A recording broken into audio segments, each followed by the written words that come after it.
You're a father. You once said, I want my kids to understand that the way they think and the way they feel influences every single atom in their life. I want them to know that their thoughts create their life. How do you go about that?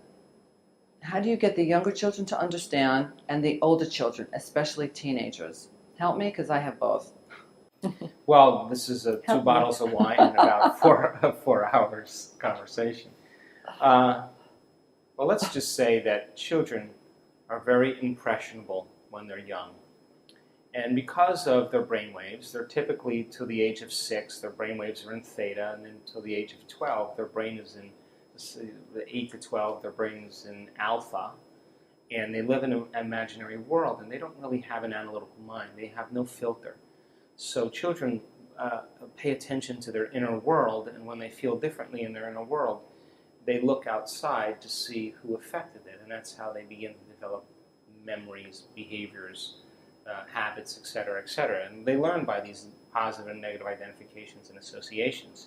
So it's important then to understand that children actually learn more in their youth by what they observe in behaviors because of mirror neurons than what you say to them. Although they'll listen to what they say, but what they're really watching is they're modeling behavior. We know this to be the truth because they've done numerous experiments on animals where they watch the female lioness or the female canine and teach the cubs or the puppies how to hunt or how to eat. They actually show them, and they all watch their mother do the activity. And by them watching the activity, they're actually firing the same circuits in their brain as if they were doing it. So they're emulating behavior in their mind. They're actually instructing and selecting different networks. And so, why is that significant for us? Well, you can't say to your kid, clean your room, and have a dirty room. You can't say to them, stop being so emotionally upset, and be emotionally upset. They're paying attention to your behaviors, right? So they're going to emulate your behaviors. So the greatest thing that we can do for our children is to be the living example of everything we want them to be as a child. Now, we all make mistakes in raising children, and I've certainly made mine, but I've always admitted my mistakes to my kids after the period of emotion was over. In other words, never, ever, ever try to reason with your child when they're emotional, because no information can go into their nervous system that isn't equal to the emotion that they experience. It'll bounce off. Secondly, do you want to be reasoned with when you're emotional, or do you want to be left alone? Wait for the refractory period of those chemicals to change. The greatest thing we can teach our children is what's called emotional intelligence. I don't care that you react. I don't care that my kids react. What I care about is how long you're going to react. Shorten the refractory period of your emotional reaction is called emotional intelligence. And what's the relevance of that? We're all going to have a reason on some level, an excuse to react to something or someone. If you can't control your emotional reactions and you let it linger for hours or days, that's called a mood. If you keep it lingering for weeks or months, it's called a temperament. You keep it going for years on end, it's called a personality trait. So people begin to wear their emotions on their sleeve and they think that's who they really are. They're not.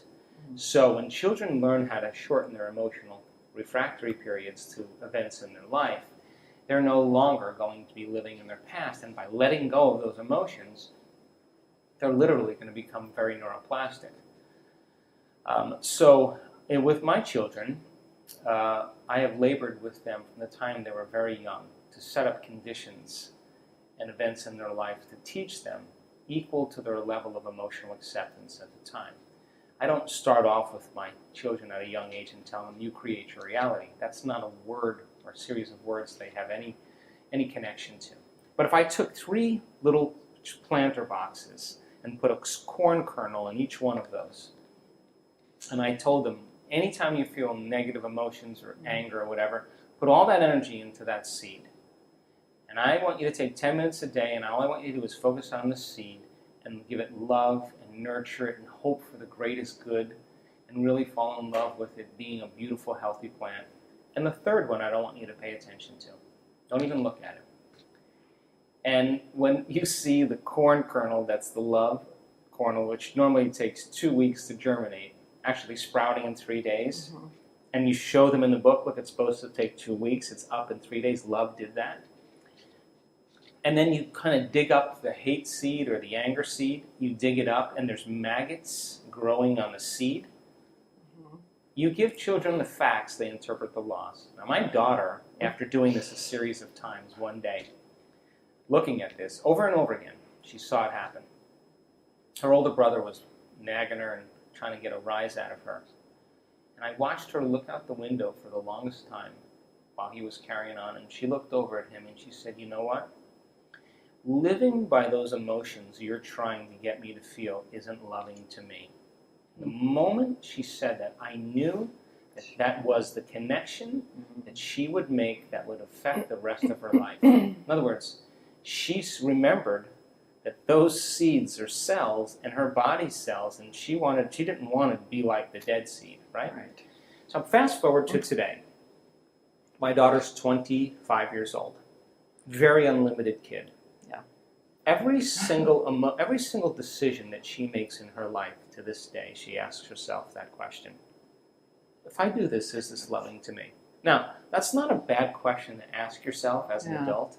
And I've seen her when she was 12 years old, 15 years old, 18 years old, on the phone with her friends saying, you know, I'm not going to go to that party.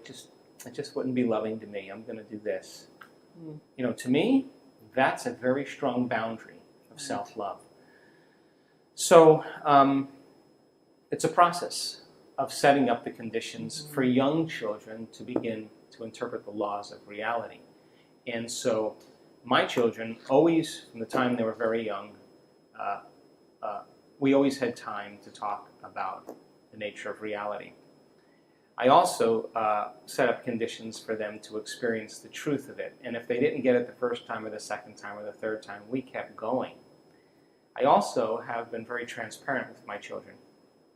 And I think that the door to the subconscious mind opens up beautifully right before they go to bed. The analytical mind's a little tired, you're a little tired. I would just kind of lay on my back in the bed with my kids and start saying, hey, you know what, I had a really hard day today. And I fell from grace in the afternoon, and I was impatient, and I was frustrated, and I really didn't do a great job. And that's all I would say. And then one of them would say, you know, I'm working on judgment. They would just start opening up to me. They would just, now, remember, consciousness is awareness. The moment you're observing yourself, you're no longer yourself. Right. You're the consciousness observing yourself.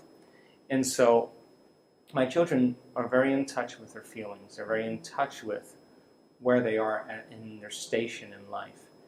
And then after we would talk about it, I would ask them, okay, well, if something went wrong or something broke down or, you know, they had a fight with one of their friends, I don't really care that it happened. What I care about is if it happened again, how we can do it better. That's the most important thing. And I would then help them to construct mentally a behavior or a reaction that was greater than their last one. And by the time between the two of us we worked out a new modality of being, I would ask them to repeat it back to me over and over again. Why? Because they were rewiring their brain and priming it for the experience. And I would do it so many times with them that they would say to me, I can't wait for this experience to happen, so you would just leave me alone. That's why I knew that they were already ready for the event. And I do that before they went to bed at night because they were more acceptable. And when they were really young, then I would tell them a story about these kids that lived in a faraway land and they had these challenges in their life and how they behaved to overcome them. The allegory, of course, to reinforce it and for them to identify. So that's the young mind. Now, the adolescent mind, let's face it, you got huge hormonal changes. You got a lot of neural Darwinism going on. They're losing half their synaptic connections in their brain, period. They're losing half their brain. Time. And so blood flow is going away from the forebrain. Blood flow is going to the hindbrain. They are going to challenge their parents because what they're looking for is individuality. What they're looking for is to have their own individual expression separate from the family. Now, this can be turbulent based on the child, or it can be really smooth. So they're risk takers. Or it could be both. Yeah, or they could In be my both. case, it could be It both. could be both. And in my case, 1 out of 3 was a little challenge. But I think the key thing for them really is to make sure that they understand that no matter what they do, you still love them. That is the number one key. And if you do that, they are always going to return back to you at a certain point for advice. Now, my kids, 2 out of 3 are in their 20s, and they come to me for advice, and we have great conversations. But the foundation of that has taken time. So with our kids that are in their adolescent years, I call it the stallion paddock philosophy. Really big pastures, really high fences. So, hey, I see that you've done this today. Whoa, oh, that's an adult decision. That's an adult decision. With adult decisions comes adult responsibilities. I can't support that. So here's what I'm going to do. So since I'm covering your cell phone, and since I'm covering your allowance to do these things, because you've done that, I can't really support that. So there's going to be a period of time where I just can't support you. But go ahead, go out, have fun, see you later, but I just can't support that. You be very, very quickly how they begin to adapt. You can say, no, go ahead, go. You can go, but I just can't support that behavior. So then when you pull energy away because you don't support certain behaviors, and by the way, children are looking for a little emotional reaction from you. Sure. But if you take your attention off them and you make some very, very abrupt changes, they will begin to realize that the paddock, how big the paddock is, and how far they can go. When I go to your workshops, I'm always curious about where you get your new ideas from. You're always pushing the envelope. You always seem to, with a new workshop, you seem to push us to go further than we've gone. So, where does that come from? I'm a really weird person, if you get to know me. I think and contemplate a lot about my own personal experiences. And I think I've been privileged enough to have a lot of mystical events that have had happen to me kind of right before a workshop that has caused me to really think about how I could teach it better or to investigate the science behind how it's possible. So I work in my own inner world quite a bit. I have a lot of thoughts of things that I would like to do, but I've taken great measures over the course of several years to teach things methodically, almost to the point where my students are just frustrated that we're moving so slow, because I feel like the foundation is the key.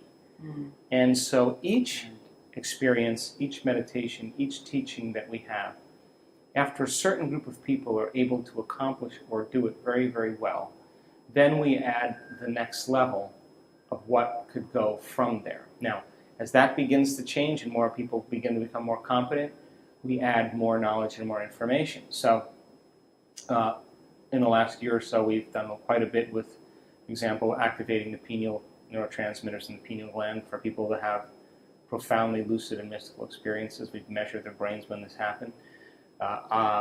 The mind movies that we use is a fun way for people to begin to remind themselves of the future, just like when you hear a song on the radio and you think about your 16-year-old life, and all of a sudden now, if they can create a mind movie and watch a mind movie of their future with an amazing song, they'll remember a future just like they remember the past. Biologically, it's the same. But that's not the end, because then they have to dimensionalize that movie. And when they begin to dimensionalize the scene in that movie, if they do it properly and they get enough circuits going in their brain, they're going to live in that future as if it's absolutely real. They're going to have an experience or a vision that's going to literally cause their brain and body to be in that future. So I'm always thinking about what's next. For example, we'll be in an advanced workshop next week. We are bringing in new meditations. We're bringing in new techniques. We're bringing in new things, because that's where I'm at. That's exactly where I am. And so I'm teaching what I do, always in a little bit more of a refined way.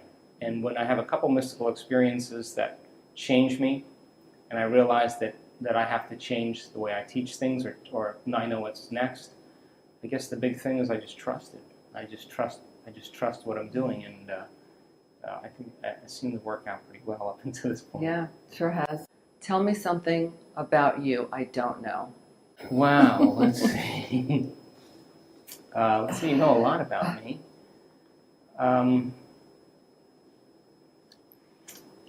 I think what most people probably don't know about me is I'm really quite a simple person, and I care a lot about people. I don't really have any material desires for things. I think what brings me the greatest joy in my life is watching transformation. And I go to great measures to provide the environment and the conditions for people to experience their own empowerment and their own personal understanding of how unlimited they really are. So, something you don't know about me probably is that I create events in my mind. The event in Cabo has already happened, in Cabo San Lucas already happened.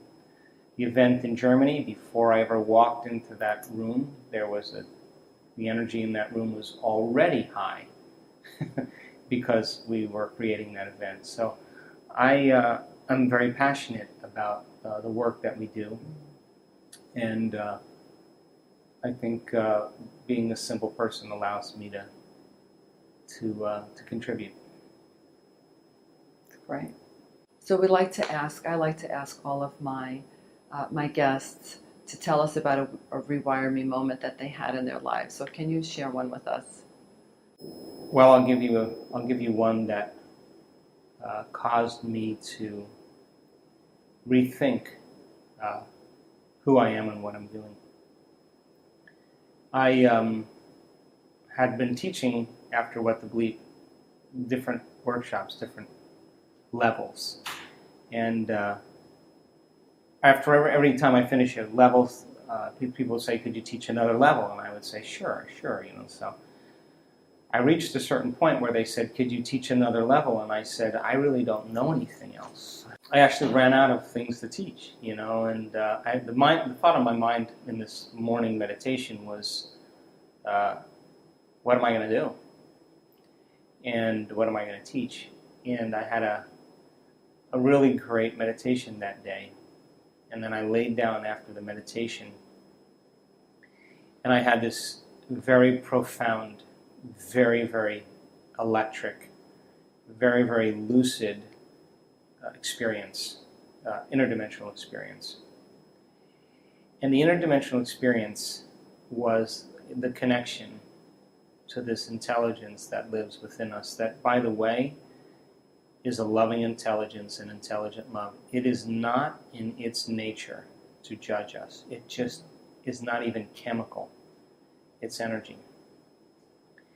And I was so aware of myself and so alive and had such a joy for existence and a love of life that it didn't matter if I was in pain. Pain was part of life, and that you should enjoy it. I don't have the words to describe this. And how the cold is really just an experience. I was in this very lucid place where I was experiencing this dimension, and that everything that I was experiencing, no matter what, was what we need to do is really embrace and experience all of life. And I turned my attention inward in this moment, and when I did, the energy in and around me amplified even more. And when it happened, the first thought that I had in the moment that it happened was, I have this all wrong. I don't know how to put it into words, but I realized that life isn't about the denial of living.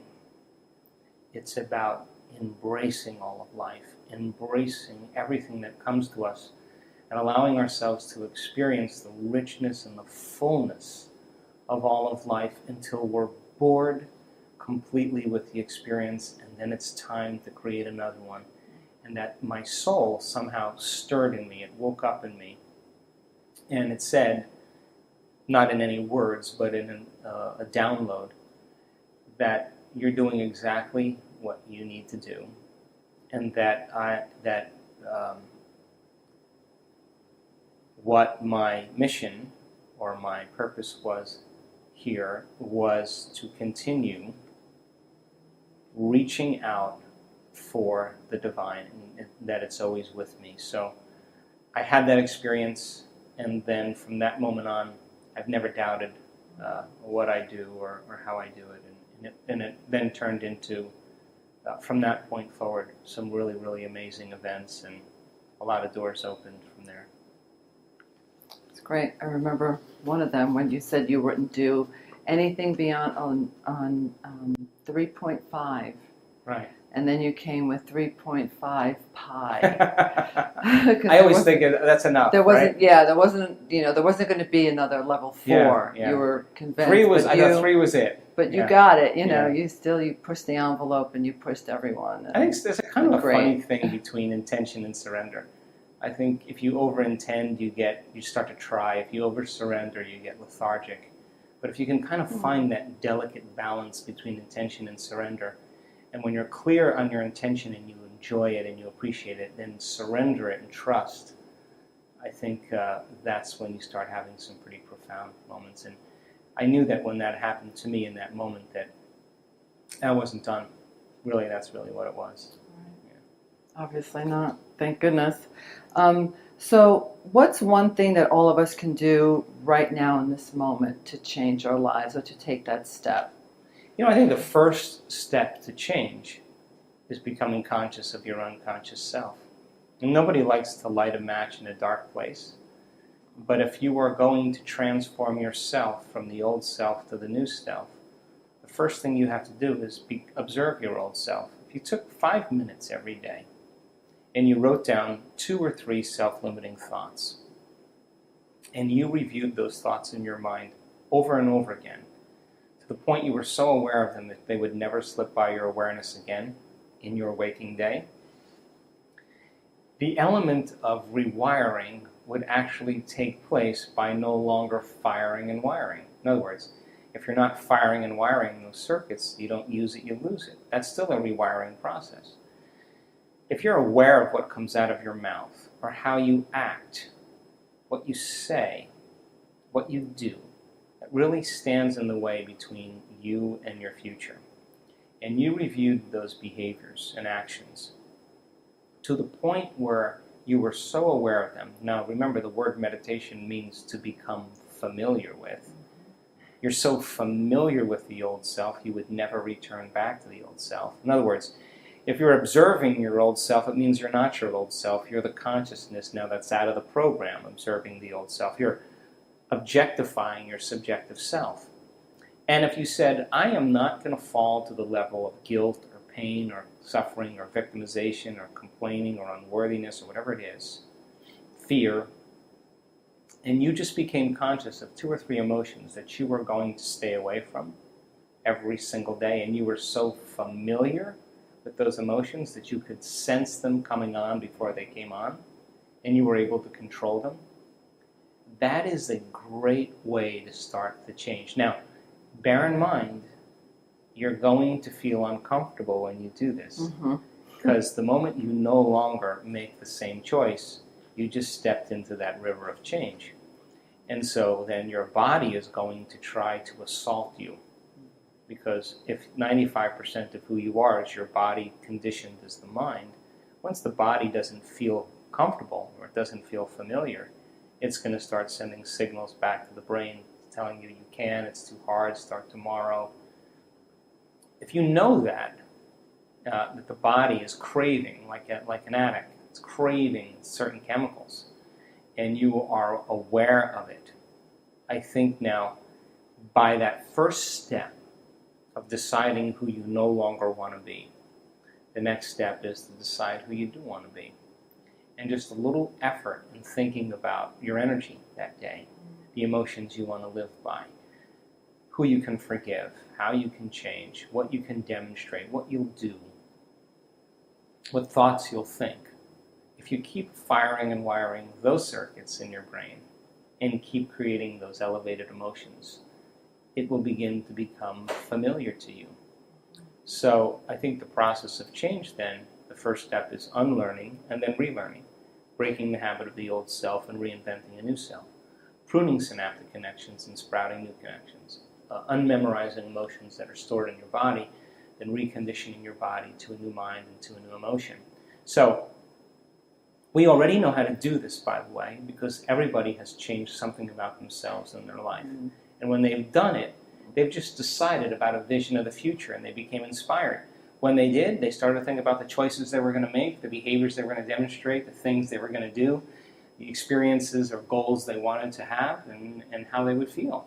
But they also thought about, I'm not going to do this, I'm not going to make that choice, I'm going to stay away from these experiences, and I'm not going to feel these emotions. Right. We do this automatically. Mm-hmm. And that is the shift, literally, the biological, neurological, the chemical, hormonal, even genetic death of the old self, and then the reprogramming of the new self. So we already know how to do this, but the first step to change is not making the same choices as you did the day before. As you know, I'm inspired by your work, and that's why one of the reasons why I started Rewire Me. So thank you so much for being here with us and taking the time and inspiring all of our audience. Thank you, Joe. Thank you. I love you. Love you too.